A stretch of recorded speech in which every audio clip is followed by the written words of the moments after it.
South ആഫ്രിക്കയുടെ സാധ്യതകൾ എന്തൊക്കെയാണ്? സൗത്ത് ആഫ്രിക്ക ജയിക്കാൻ സാധ്യതയുണ്ടോ? കാരണം അവർ ആ ഒരു ടെസ്റ്റ് വിജയിച്ചതിൻ്റെ ഒരു ആത്മവിശ്വാസം തീർച്ചയായിട്ടും അവർക്കുണ്ടാവും. ഉറപ്പായിട്ടും. കാരണം പക്ഷെ അവർ ഷോർട്ട് ഫോർമാറ്റിലേക്ക് വരുമ്പോൾ ടെസ്റ്റിൽ അവർ ഇത് ഈ ഒരു 2-3 വർഷമായിട്ട് വലിയ പ്രയോറിറ്റി അവർ കൊടുക്കുന്നുണ്ട്. അതിനുള്ള റിസൾട്ട് അവർക്ക് കിട്ടുന്നുണ്ട്.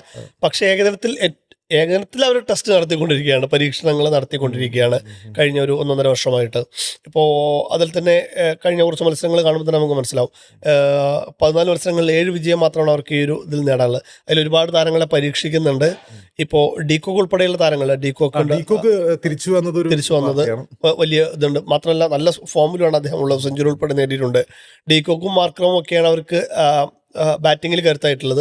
ബൗളിങ്ങിലേക്ക് വരുമ്പോൾ കേശവ് മഹാരാജുണ്ട്, ഇന്ത്യൻ കണ്ടീഷൻ നന്നായിട്ട് അറിയുന്ന ബൗളറാണ്. ഒപ്പം ലുങ്കിയൻ ഗിഡിയാണ് അവരുടെ ഈ സീസണിലെ ഏറ്റവും കൂടുതൽ വിക്കറ്റുകൾ ദക്ഷിണാഫ്രിക്കയ്ക്ക് വേണ്ടി നേടിക്കൊടുത്തുള്ളത്. അപ്പോൾ അത്തരത്തിലുള്ള ഒരു ബൗളിംഗ് ബാറ്റിംഗ് ഡെപ്തുള്ള ടീം തന്നെയാണ്. നേരത്തെ പറഞ്ഞ പോലെ തന്നെ ആ ടെസ്റ്റ് ഇന്ത്യയെ വൈറ്റ് വാഷ് ചെയ്തതിൻ്റെ ഒരു കോൺഫിഡൻസ് തീർച്ചയായിട്ടും അവർക്കുണ്ടാകും. ആ ഒരു ആത്മവിശ്വാസത്തോടെ തന്നെയായിരിക്കും റാഞ്ചിയിൽ അവർ ഇറങ്ങാൻ പോകുന്നതും.